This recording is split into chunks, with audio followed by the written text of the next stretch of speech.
네, 안녕하세요. 지난 시간에 이어서 오픈힐링 IGBR 왜 인기인가? 네, 파트 2 시작하도록 하겠습니다. 지난 시간에 제가 임상적인 내용들 많이 보여드렸는데, 이거 바로 따라 하셨다가, 좀 이상한데? 잘 안 되는데? 맞게 하고 있나? 많은 질문들을 해주시더라고요. 그래서, 떤 방법으로 하는 게 좋은지, 그 노하우 내지는 약간의 백그라운드를 좀 자세하게 설명을 드리면, 임상에서 이 어떤 오류의 시간을 좀 최소화하고 바로 좋은 성공으로 이어질 수 있을 거라고 생각을 합니다. 오늘 5가지 좀 설명을 드릴 건데 첫 번째 오픈 힐링입니다. 자, 뭐 여러 가지 논문들이 많이 나오고 있고요. 이 논문들 중에서 중요하게 지금 보는 부분들은 예전 이 IGBR 컨셉에서는 ARP 발치와 보존술, 치조제 보존술 컨셉에서는 이 뼈를 넣은 다음에 끌어당겨서 덮어주는 게 되게 중요했었습니다. 왜냐하면 예전에는 프라이머리 클로저가 이 GBR 뼈를 만드는 데 있어서 매우 중요하다고 생각을 했기 때문입니다. 연조직이 타고 들어가면 안 되니까 요거를 막아야 된다. 그래서 덮었는데 그렇게 하려면은 이 술식의 장점이 사라지고요. 게다가 그렇게까지 할 이유가 없습니다. 그래서 저는 왼쪽에 보시는 오픈 힐링 테크닉을 많이 하고 있는데 많은 선생님들이 저의 테크닉을 오픈 멤브레인 테크닉이라고 부르시는데 저는 조금 차별화하고 싶어요. 그래서 좀 당부의 말씀인데 오픈 멤브레인 테크닉은 우측에 보시는 것처럼 녹지 않는 넌 리저버블 멤브레인을 쓰신 경우는 오픈 멤브레인 테크닉이라고 불러주시면 좋겠고요. 저처럼 콜라겐 재료를 이용을 해가지고 흡수가 되는 그리고 연조직으로 침입을 해서 치환이 되는 그러한 성질을 사용하면 오픈 힐링이라고 불러주셨으면 좋겠습니다. 오픈 멤브레인 테크닉은 비흡수성이에요. 그렇기 때문에 오늘 사용한 멤브레인이 열흘 뒤에도 멤브레인입니다. 한 달 뒤에도 멤브레인이에요. 얘는 변하지 않는 어떤 의미에서는 포린 바디입니다. 그렇기 때문에 넣어놓고 4주 뒤에 제거하면 안쪽에 뭐 연조직이 생겨서 결국 뼈가 된다라고 주장을 하십니다만 개인적으로는 이분들의 연구 논문을 보면서 저런 치유가 있는 게 치주적으로 별로 좋아 보이지는 않더라고요. 환자분들도 좀 걱정을 많이 하실 것 같고 그래서 저는 개인적으로는 오픈 멤브레인을 잘 하지는 않고요. 요 유사품에 주의하셔야 되겠습니다만 저는 오픈 힐링 멤브레인 콜라겐을 이용한 오픈 힐링 멤브레인을 좋아합니다. 근데 재료 중요합니다. 오픈 힐링을 위해서 콜라겐 재료를 쓴다고 해서 아무 콜라겐이나 쓰시면 안 되고요. 지금 보시는 것처럼 IGBR 하고 나서 요 뻣뻣한 크로스링킹이라고 부르는데 크로스링킹이 많이 되어 있는 콜라겐 재료를 사용하시면은 이거 녹는데요? 흡수성인데요? 맞아요. 이게 판막 안에서는 괜찮습니다만 노출을 의도적으로 시키게 되면은 불과 하루 만에 저렇게 돼서 오십니다. 무슨 말이냐? 혈관화가 안 돼요. 크로스링킹이 많이 되어 있기 때문에 혈관이 들어갈 공간이 없습니다. 저게 노출되어 있으면은 포린 바디 리액션이 생기면서 심각한 염증 반응이 생기고 결과적으로는 안에 있는 뼈까지 다 빠져나오죠. IGBR 실패입니다. 근데 중요한 거는 이게 2개월이 돼도 연조직의 염증이 사라지지를 않아요. 크로스링킹이 되어 있는 멤브레인의 거의 대부분이 화학적 가교를 하고 있는데 여기에 들어가 있는 성분들이 연조직에 그렇게 좋은 재료는 아닌 것 같습니다. 이게 덮여 있으면 우리가 안 보이니까 몰라서 그런 것 같아요. 노출돼서 보니까 이게 별로 좋지는 않은 것 같습니다. 역시 다른 콜라겐 멤브레인입니다. 얘도 크로스링킹이 많이 되어 있어요. 의도적으로 오픈힐링을 시켜보았는데 요렇게 치유되어 오는 거 나쁜 치유는 아닙니다. 오픈힐링 특유의 치유예요. 노랗게 하얗게 죽어가는 듯한 플래비 티슈. 요게 혈관화가 되면 각화친이 되는데 이게 한 달이 됐는데 이렇게 됩니다. 염증이 좀 심하죠. 2달이 됐는데 다 염증이 빠지지 않습니다. 4달이 됐는데 사라지지 않아요. 1년이 됐는데 안 보일 뿐이지 어쩌면 있을 수도 있다는 생각을 합니다. 무슨 말이냐? 크로스링킹 된 멤브레인은 오픈힐링을 시키는 건 좋지 않습니다. 크로스링킹이 안 되어 있는 소재가 가장 좋고요. 크로스링킹이 되어 있더라도 가장 성글게 그리고 화학적인 방법보다 물리적인 방법으로 아니면은 제가 요즘 많이 사용하는 3D 매트릭스의 형태로 된 스폰지 형태가 혈관하에는 훨씬 좋습니다. 명심해 주세요. 두 번째, 샤프 내지는 IGBR S 테크닉입니다. 지난 영상에서 설명을 드렸었죠. 뭐 이건 저의 최초 아이디어는 아니고 우리 라스페리니 박사님이 만드신 테크닉인데, 상악 발치한 다음에 그냥 두지 말고 여기다가 IGBR을 하자 그랬더니 확실히 상악동 거상수를 할 찬스가 줄어들더라. 그래서 이제 요 방법을 사용을 한 건데, 저는 이제 당시에 ARP라는 이름을 불렀기 때문에 요거를 상악 구치부 했더니 사이너스가 행복해 하더라. 그래서 사이너스 해피 ARP라고 해가지고 샤프라고 이름을 지었습니다. 저 같은 경우는 저의 환자의 상악 구치부 발치 시에는 거의 99%, 발직이 어려운 경우를 제외하고는 거의 99% IGBR 해드립니다. 그리고 3개월 기다렸다가 임플란트 심으면은 살짝 크레스탈로 침범해서 크레스탈 조금 1, 2mm 정도 올릴 수는 있습니다만 거의 대부분 레터럴 절대 할 이유 없이 간단하게 수술이 끝나죠. 그래서 사실은 레터럴 접근을 많이 안 합니다. 타 병원에서 빼고 오신 분들은 제가 이제 어쩔 수 없이 하는데, 제 환자의 경우에는 레터럴을 거의 안 해요. 그러니까 환자분 얼굴 붓고 피나고 아프고 이런 것들이 정말 많이 줄었죠. 저도 스트레스가 많이 줄었고요. 그게 치과 오래오래 행복하게 하려면은 스트레스가 적은 술식이 좋습니다. 근데 제가 보기에는 요 IGBR 진짜 스트레스 프리한 방법이 아닌가 싶어요. 자, 발치합니다. 보니까 완전 폭탄 맞았죠? 발직 불가능할 것 같아요. 여기에 뼈 가득 채워넣고 콜라겐 멤브레인 덮어주고 꼬맸더니 이렇게 치유됩니다. 이거 누가 보더라도 그냥 발치 간단하게 한 것처럼 아주 심플하게 잘 치유가 됐죠. 이런 방법으로 상악 구치부에서 IGBR 진행하시면 편할 것 같아요. 사이너스가 행복한 ARP가 되겠습니다. 세 번째, 포스입니다. 뭐냐? 발치와 안에 뼈를 넣을 때 꽉꽉 다져 넣는 거예요. 저희 교과서에서는 뼈 이식할 때 다져 넣지 말라고 배웠습니다. 근데 곰곰이 생각해 보면은 어디서 배웠지? 배운 기억 없습니다. 이거 누군가가 얘기한 것 같은데 제가 책을 찾아보니까 별로 없어요. 이거 그냥 상식적으로 뼈를 다져 넣으면 신생골이 들어오는 공간이 적어지니까 혈관화가 좀 어려워지니까 안 좋을 것 같다는 뇌피셜이 아니었나 싶습니다. 근데 콜라겐이 섞여 있는 뼈는 좀 달라요. 콜라겐이 섞여 있는 뼈는 다져 넣었더니 신생골이 더 많이 생깁니다. 그래서 저는 compressive force, 압축력을 가하는 걸 좋아합니다. force, 예, 스타워즈 좋아하시는 분들, 네, 이 force 이용해가지고 초능력을 막 부리죠. 뼈가 되라, 뼈가 되라, 그 초능력이 된다는 겁니다. 저희가 여러 차례 임상 연구를 통해 가지고 입증을 했습니다. 뼈를 다져 넣는 힘을 컨트롤을 해가지고 측정을 한 거예요. 그래서 한쪽 군에서는 교과서에서 배우진 않았습니다만 뇌피셜로 알고 있는 성글게 다져 넣는 방법을 뼈를 넣고요. 한쪽은 뼈를 어마어마하게 세게 다져 넣었습니다. 5N은 정말 성글게 다져 넣는 거고요. 30N은 환자의 얼굴이 돌아갈 정도의 힘입니다. 그러니까 정말 세게 넣는 거예요. 그렇게 해서 꽉꽉 다져 넣고 방사선 조직학적으로 결과를 보았는데, 아래쪽 보시면은 5N, 오른쪽이 이제 4개월 뒤에 치유인데 역시 발치화가 좀 보이죠. 뼈가 꽉꽉 안 들어가니까 당연히 저렇게 보입니다. 근데 위에 쪽 보시면은 30N으로 다져 넣으니까 네, 엑스상에서 발치화가 안 보여요.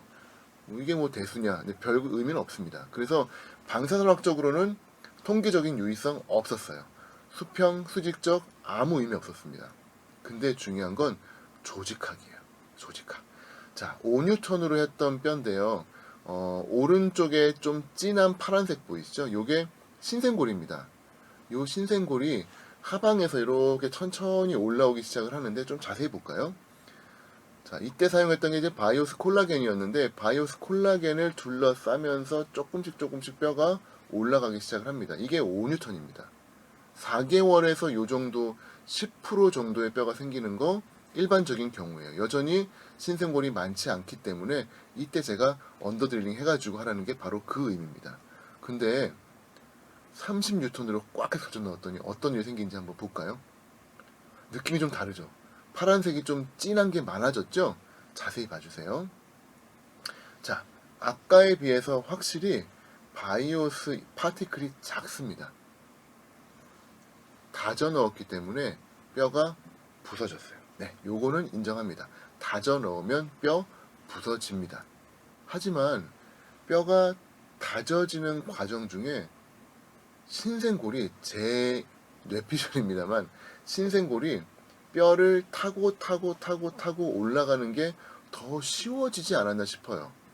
아니면은 두 번째 뇌피셜입니다만 뼈가 다져지는 과정 중에 스테빌리티가 좋아진 게 아닌가 싶어요.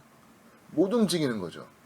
연조직이건 경조직이건 스테빌리티가 좋으면 재생이 더 잘 되는 건 이미 다들 경험을 통해서 아실 거예요. 어쨌건 간에 다져놓은 쪽에서 뼈가 더 많이 생겼습니다. 그럼 바이오스 입자뼈는 어떨까요? 해봤는데 안 돼요. 이거는 큰일 납니다. 바이오스 파티클을 힘을 줘가지고 다져 넣었더니 신생골이 오히려 더 적게 생기고요.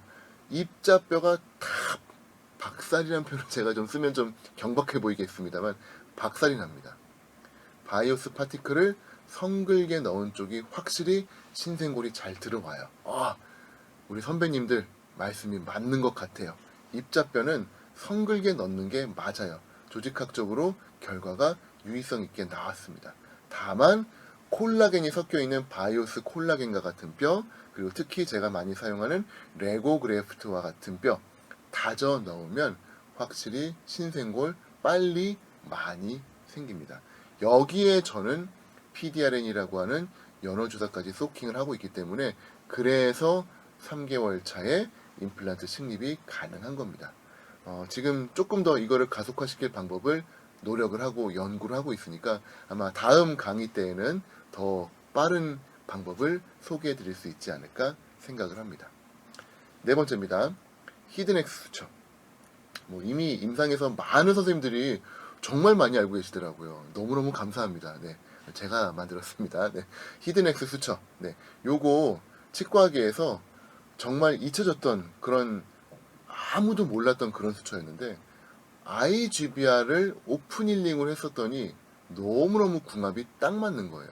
자, 이 37번 치아 뺀 다음에 여기다가 이제 IGBR을 시행을 했습니다. 뼈 쳐여 넣었고 콜라겐 멤브레인 덮고 봉합을 했는데 기존의 X 수초라고 불리는 그냥 인터럽티드 두 번 한 컨티뉴어스 수초죠. 이렇게 두 번 한 다음에 꼬맸더니 지금 보시는 것처럼 뮤코진지발 정션이 안쪽으로 확 끌려 들어갔어요. 이러고서는 치유시켰더니 당연히 각화치은이 쭈그러들죠. 오픈힐링 왜 합니까? 각화치은이 더 많이 생기라고 하는 건데 너무 확 끌어당겨서 꼬매놓으니까 결국은 뼈는 잘 됐습니다만 각화치은이 손실을 본 거예요. 물론 이제 설측 절개해가지고 협축으로 막 돌리고 해서 만들 수는 있습니다만 아깝죠. 더 많이 만들 수 있었는데, 그쵸? 그래서 IGBR 뼈 채워 넣고 콜라겐 멤브레인 넣고 히든엑스 수초를 시작을 합니다. 봉합이 바뀌었어요. 잘 봐주세요. 1, 2, 3, 4 요렇게 봉합을 하셨다면은 숫자가 바뀝니다. 순서가 바뀌어요. 대각선으로 가는 거예요. 1에서 2로 그리고 3에서 4로 요렇게 봉합을 했더니 자, 버코링구얼의 봉합이 걸리지가 않습니다. 그렇기 때문에 버코링구얼로 슈링키지가 생길 이유가 없어요. 따라서 저만큼 넓은 각화층이 생긴다는 겁니다. 물론 힘을 주면은 메지알 디스탈로는 땡겨요. 하지만 치아가 있으니까 움직이지 않죠. 이것이 바로 히든엑스입니다. 기존에 X 수초를 해가지고 버코링구얼로 확 슈링키지가 많이 생겼다면은 이제는 히든엑스로 꼭 좀 바꿔주십시오. 대각선, 대각선. 네. IGBR 제가 하는 영상을 한번 보여드릴게요. 요게 저의 핵심입니다. 이 환자분은 수술 공포증이 많은 여자분이셨는데 막 설명 해가지고 결국 이제 빼고 오늘 뼈라도 좀 넣고 가시면 좋다. 그래서 이제 뼈를 넣고 가셨는데 너무 수술이 빨리 끝나니까 다 끝난 다음에 오늘 그냥 심을 걸 그랬네요 라고 해서 확, 네, 저를 약간 살짝 네, 분노케 했는데 어쨌건 너무너무 간단한 수칙입니다. bit.ly 하시고 서저리 매니아라는 링크를 들어가시면은 유튜브에 수영장이라고 하는 컨셉이 있습니다. 수술, 영상, 장난 아니게 많은 곳이라고 해서 제가 영상을 열심히 지금 올리고 있는데 들어가서 보시면 재밌으실 거예요. 재미도 있고 유익하고 새로운 재료들 많이 소개해드리고 있으니까 한번 보시면 좋겠습니다. 자, IGBR 어떻게 하는지 수영장 영상 같이 한번 보도록 하겠습니다.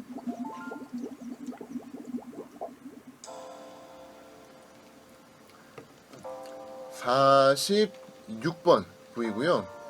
약간 버티컬로 컬랩스가 됐어요. 45번 디스탈 뼈를 좀 살릴 수 있는 절호의 찬스죠. 그래서 제가 지금 빼고 IGBR로 진행합니다. 치아를 조심스럽게 빼는데 잘 안 빠지더라고요. 뭔가가 이상해요. 보니까 나중에 보니까 루트가 하나 더 있으셔가지고 그래서 좀 오래 걸렸구나 싶었는데 어쨌건 실시간입니다. 뭐 그렇게 오래 걸리지 않았죠. 간단하게 뺐고요. 루트가 하나 이제 부러진 거 있어가지고 제거해드렸습니다. 자, 그 다음에 염증 제거해야 되죠. 당연히 15번 블레이드 이용해서 저는 깨끗하게 하나를 좀 잘라내는 편입니다. 통째로 싹 긁어내고요. 스쿠핑이라고 표현하죠. 우리 아이스크림 긁어내듯이 이렇게 해서 한 번에 싹 긁어내시면은 깔끔하게 우리 전문 용어로 왕건이라고 부릅니다. 왕건이가 빠져나오게 됩니다. 네, 어이구 나왔네요. 자, 이제 미세하게 남은 거 정리하시고 혹시라도 뭐 치아 조각 같은 거 있을 수 있습니다. 이리게이션 해가지고 염증 소스 없도록, 특히 엔도 오리진 있을 수 있으니까 엔도 에이피컬 리전 깨끗하게 잘 제거해 주시고 이리게이션 하고 거즈 물고 좀 쉬라고 하세요. 환자분들 좋아합니다. 네. 레고 그 다음에 PDRN 소킹 하고요. 쪼개 가지고 다져 넣습니다. 말씀드린 컴프레시브 포스, 뼈가 생겨라. 네, 포스 이용해가지고 뼈를 꽉꽉 다져 넣죠. 근데 뼈 레벨까지 넣느냐? 아니에요. 지금 엄청 넣습니다. 지금 점점 위로 올라오죠. 무슨 말이냐? 오그멘테이션이에요. 버티칼로 뼈를 꽤 많이 올려놓고요. 마지막 거는 뼈를 납작하게 눌려서 약간의 멤브레인 느낌으로 커버를 합니다. 이건 치료제 보존술이 아닙니다. 그래서 증강술이에요. 자, 베러그래프트라고 하는 소재로 트리밍을 해가지고 얹어줍니다. 저 부분만큼 각화층이 될 거고요. 자, 히드렉스 잘 봐주세요. 버컬에서 들어옵니다. 대각선으로 나오셔야 돼요. 바로 건너가는 게 아니라 설측으로 대각선으로 넘어갑니다. 네. 자, 그 다음에 다시 버칼 가고 콜라겐 전혀 인게이지 하지 않습니다. 그리고 넘어서 대각선 설측으로 나오면은 X가 발치와 아래로 들어가요. 그래서 히든 X입니다. 자, 요걸로 모든 봉합이 마무리되기 때문에 절대 풀리면 안 되죠. 그래서 매듭을 서전스 낫에다가 한 번 더 엑스트라 낫을 추가를 합니다. 2, 1, 그리고 1. 이렇게 해서 7분 거즈 물려드리고 집에 가면 되는데 환자분이 이제 뭐 심었으면 좋겠네요 뭐 이러셔가지고 제가 약간 충격을 받았습니다. 어쨌건 이렇게 해서 두툼하게 보시면은 5번 거의 디스탈 레벨까지 뼈가 잘 들어간 거 보이시죠? 나중에 3개월 뒤에 고정 한 단계 언더 드릴링 해가지고 임플란트 마무리하게 됩니다. 발치와 부위만 하는데 이게 치아만 뺀 게 아니라 임플란트의 경우도 가능해요. 그래서 저 같은 경우는 이제 세컨 찬스라고 부르는데 임플란트 한번 심었잖아요. 이거 임플란트 실패하고 두 번째 심게 되면은 성공률이 80%대로 떨어지는 거 다들 잘 아시죠. 그래서 이 경우에 두 번째 기회, 두 번째 찬스인데 무조건 성공해야 됩니다. 잘해야 됩니다. 더 좋은 뼈, 더 좋은 각화치를 만들어야 돼요. 그래서 좋은 환경을 만들자는 차원에서 스카프, 세컨 찬스 ARP인데 이 스카프 검색해 보시면은 지리학적 용어로 지금 사진에 보시는 것처럼 땅이 움푹 패인 부분을 스카프라고 부릅니다. 페리임플란타이티스 이후에 뼈가 녹으면 저렇게 많이 꺼지는 거 보셨죠? 이게 치주염 결손부랑 좀 다른 것 같아요. 그래서 이렇게 뼈가 꺼진 경우 세컨 찬스로 IGBR 해주시면은 정말 좋은 뼈, 정말 좋은 각화치은을 만들 수가 있습니다. 자, 임플란트 페일을 해가지고 저한테 오셨어요. 하나는 그냥 빠졌고 앞에 거는 잘 안 빠져가지고 정말 뭐 트래핀 뭐 써가지고 막 어마어마하게 해서 뺐습니다. 빼고 난 다음에 멍해지는 거죠. 와, 이거 나중에 어떻게 심지? 이거 어떻게 하지? 이때 IGBR을 떠올리셔야 돼요. 환자분 이거 뼈가 너무 안 좋습니다. 게다가 잇몸도 별로 안 좋아요. 제가 오늘 뼈 간단하게 채워 넣어드리고 저랑 딱 3개월만 기다리시면은 정말 쉽게 임플란트 심을 수 있는데 뼈도 좋아지지만 잇몸 살도 엄청 두꺼워집니다. 이거 임플란트 실패 이유가 그런 원인인데 이렇게 하면은 아주 손쉽게 재생이 되는데 하실래요? 그럼 대부분 동의를 하시겠죠. 자, 깨끗하게 정리하고 꽉꽉 채워놓고 콜라겐 멤브레인 덮어주시고 히든엑스 수처로 마무리합니다. 임플란트가 2개면 히든엑스 2개 하시면 돼요. 뭐 크게 하실 필요 없고요. 그냥 치아 하나당 하나씩 해주시면은 잘 마무리됩니다. 열흘 뒤에 스티치가 오셨는데 상처가 약간 벌어졌는데요. 아닙니다. 자세히 보시면은 하방으로 이렇게 벌써 상피화가 돼서 밀봉이 된 거예요. 저희 자연 발치화랑 조금 다릅니다. 자연 발치화는 아주 빠른 속도로 확 함입이 되잖아요. 근데 얘는 함입이 된 것 같지만 사실은 콜라겐 재료가 이미 혈관화가 됐기 때문에 에피세리얼 마이그레이션이 시작이 됐습니다. 7일 만에. 그래서 이미 실링이 됐어요. 아래 하방에 뼈가 안 보이는 상태고 시간이 지나면서 차차 콜라겐이 차 올라옵니다. 오른쪽에 보시면은 4개월 차의 모습이죠. 플랩리스 임플란트 가능해요. 근데 뼈를 보여드리기 위해서 얼마나 잘 됐는지 보여드리기 위해서 제가 열었습니다. 와, 이거 이런 아까 트래핀 버 때문에 박살났던 그 부위 기억나시죠? 이렇게 뼈 만들기 쉽지 않거든요. 근데 5분 만에 뼈 채워 넣으면은 이런 뼈가 알아서 만들어져서 오신다는 겁니다. 수술이 손쉬워질 수밖에 없죠. 그리고 임플란트 한 단계 언더드링 절대 잊지 마십시오. 고정 얻어야 됩니다. 강하게 고정 얻어주시고 힐링 달아주시고 꼬매시면은 뼈 좋은 거 보셨죠? 각화치은 이렇게 두꺼운 거 쉽지 않습니다. FGG 하더라도 이렇게 만들기 쉽지 않아요. 하지만 오픈 힐링이기 때문에 발치와만큼 두껍고 넓은 각화치은이 만들어집니다. 이게 오픈 힐링 IGBR의 포인트입니다. 저의 임상을 너무나 손쉽게 만들었어요. 친한 분들이 오십니다. 지금 뼈 박살났어요. 이거 너무너무 수술 어려울 것 같아요. 환자분 치아만 빼고 가시겠대요. 여기에 오늘 간단하게 제가 뼈 넣어드리는데 5분 정도면 끝난다. 근데 수직, 수평적으로 뼈 정말 잘 만들 수 있고 그 다음에 각화치은 두꺼워지고 3개월 뒤에 임플란트 5분 만에 심을 수 있다. 하시겠냐?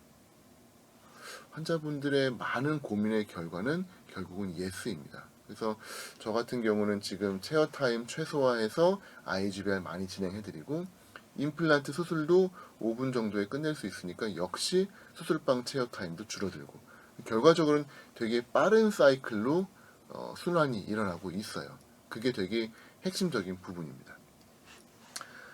아직 해결되지 않은 부분들은 분명히 있습니다. 임플란트의 치유 기간, 그리고 보철물의 로딩, 그리고 롱텀 성공률, 그리고 페림플란타이티스가 왔을 때 어떻게 될지 뭐 등등에 대해서는 저희가 연구를 많이 해봐야 됩니다만 지금 현재까지는 제가 10년 팔로우업을 가지고 경과를 관찰하고 지금 논문을 준비를 하고 있습니다.